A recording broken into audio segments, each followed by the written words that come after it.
What's up, everybody? This is Gary Holt from Exodus and formerly from Slayer, and you're listening to The Razor's Edge.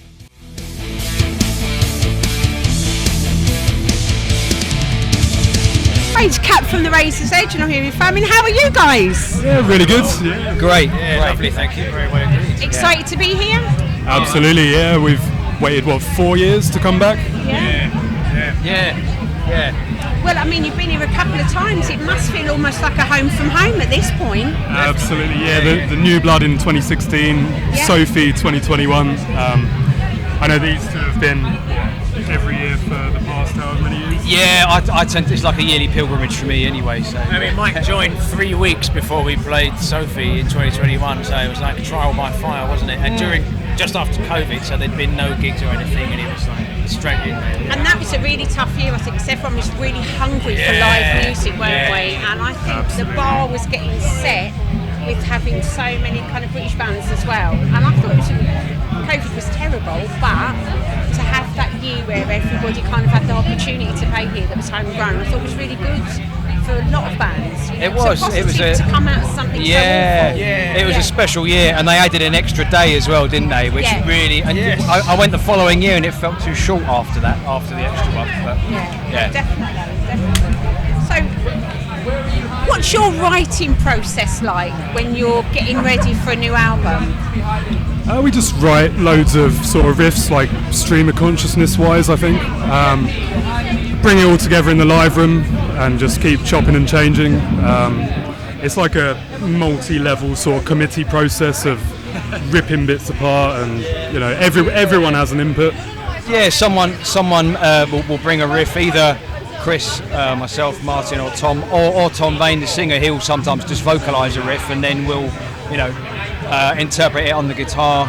Yeah, and then it just goes from there, doesn't it? We start jamming that, and then some of them will be. It might be that someone's written it at home, maybe even made a little mini demo recording of it with a few parts and brought it, and other times it will be completely off the cuff in the studio and you start jamming it, and sometimes those are the coolest ones, right? They usually end up being a bit more kind of moody, those ones, I think, when we just jam it. So does it feel quite an organic process? You kind of all get together and you see where it's going to take you almost? Always, yeah. I mean, we do write kind of personally, like just in Logic Pro doing the studio stuff, and it can feel a little bit unnatural sometimes, but then it all gets completely ripped apart again in the live room. Yeah, very organic way of writing, I'd say. So it's been a little time since we had The Ground Below. I mean, are you looking at starting that again after you've had this run of gigs, or when can we expect something new from you guys? We did a new one. We opened the set today with a brand new one that's not been recorded yet. We've basically got lots of disparate, lots of loose threads that we have yet to sort of pull together. But we're still in the writing phase of the new album, basically. But it's getting there.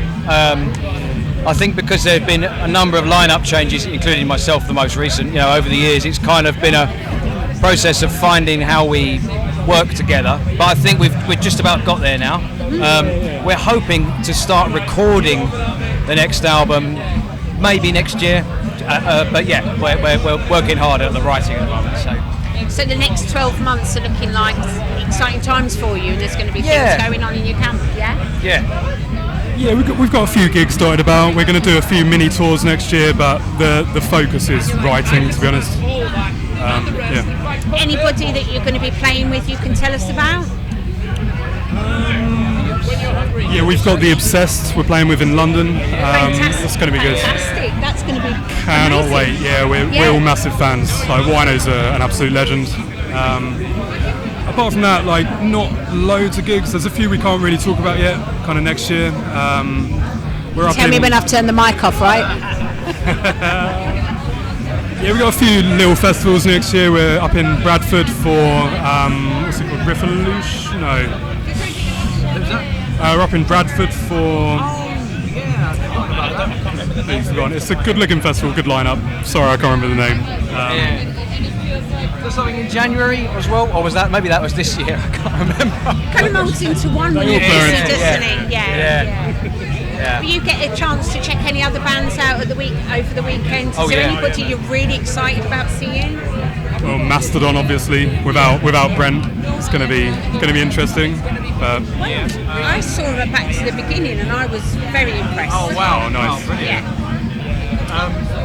Definitely. I mean, we've seen Gojira loads of times. One of our favourites. So looking forward to them. Machine Head. So many bands really. That we got a couple of friends of ours, the twins that play in Desert Storm. I don't know if you know Desert Storm. Elliot and mine, yeah. Yeah, they're playing in their band Wall on the Sophie stage. Yeah. Our singer from our other band, his band Lowdown, they were playing on the New Blood stage, but we missed them because they were right before we were on. So that was a shame. Well, did you catch Gnome yesterday? No, unfortunately Brilliantly not. bonkers. Yeah. Wish I'd seen that. Absolutely. A lot, and they were absolutely bonkers. And isn't it great all these bands we're naming, you know, Desert Storm, yourself, sorts of others that are homegrown. Yeah. You know, and we kind of, it's almost coming to the front again. We're getting newer bands, you know, more coverage, and it's brilliant. Yeah, we go way back with the Desert Storm guys. Our other band, Silas, we played with Desert Storm many years ago, like back in Croydon. So seeing them, we gig with them in Famyne a few times and got to know them better, which was great. And then seeing them on the main stage here last year was just amazing. It's like kind of coming out together, you know. Yeah, we did 2 Scottish shows with Desert Storm like a couple of weeks ago. Yeah. And it's like they formed, I think, in 2007, so obviously a bit longer than us. And it's so nice to see just such an established fan base, you know. It's kind of what we strive to do, you know. We go well together as well with Desert Storm. Yeah, complement each other, and isn't it good to see a tour that's 2 British bands? Yeah. And not necessarily, you know, I know we love our European and our American bands, but it's good to have them like touring together. And even if they're a little bit different, I think it's opening people's eyes to maybe a different genre of metal. It's nice to have a bit of variation, isn't it? I agree. And I think that's what's great about festivals, you know, we can all kind of find that thing we like. Yeah. What's our thing? One of the things I love about Bloodstock, they've sort of got every sub-genre of metal here, pretty much. But every year they bring out almost a kind of wild card that isn't metal at all. Like I think might have been last year they had the Vintage Caravan. They're more hard rock, you know, and they are really absolutely good. stunning. It's nice to see that. Who was the folk metal band that played like? There's kind of not even folk metal necessarily at the main stage. Oh no.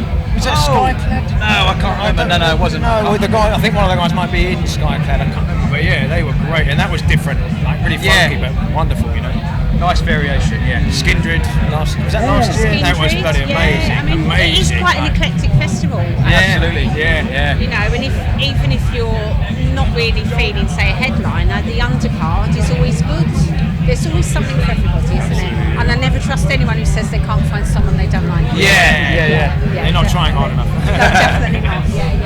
Finally, we're just asking everybody at the festival this weekend, obviously with the sad news about Ozzy passing recently, we're asking bands, you know, what did Ozzy and Black Sabbath mean to you? Well, they invented the genre, didn't they? So we owe everything to them, essentially. Yeah, man.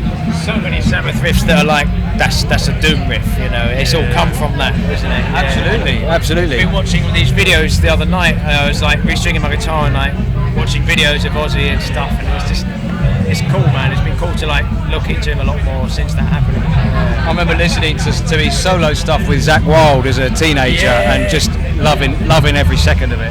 Yeah, he's had a pretty eclectic career, hasn't he? About his music, like. Oh, definitely. I mean, his solo stuff kind of was quite far removed from Sabbath initially. I mean, you know, he had the Ultimate Sin, Dive for Madman, you know, and then he went full circle again. So yeah, went back to his roots. Yeah. There's going to be a lot of people talking and thinking about him this weekend, isn't there? It's like, need to see the wall actually. There's a tribute wall, isn't there? Just the other side of the main stage. Oh, really? We've got to go and do that later. Well, thanks so much for your time. Really lovely to chat to you. And Thank you very much. Thank you. we'll listen out for what's coming out next, yeah? Yeah. Lovely. Yeah. Thank you. Thanks a lot. Thank you very much.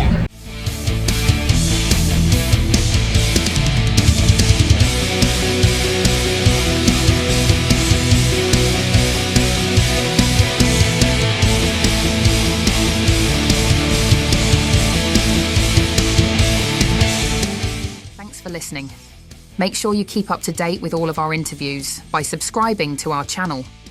For all the latest news, reviews, interviews and more, head over to our website www.therazorsedge.rocks.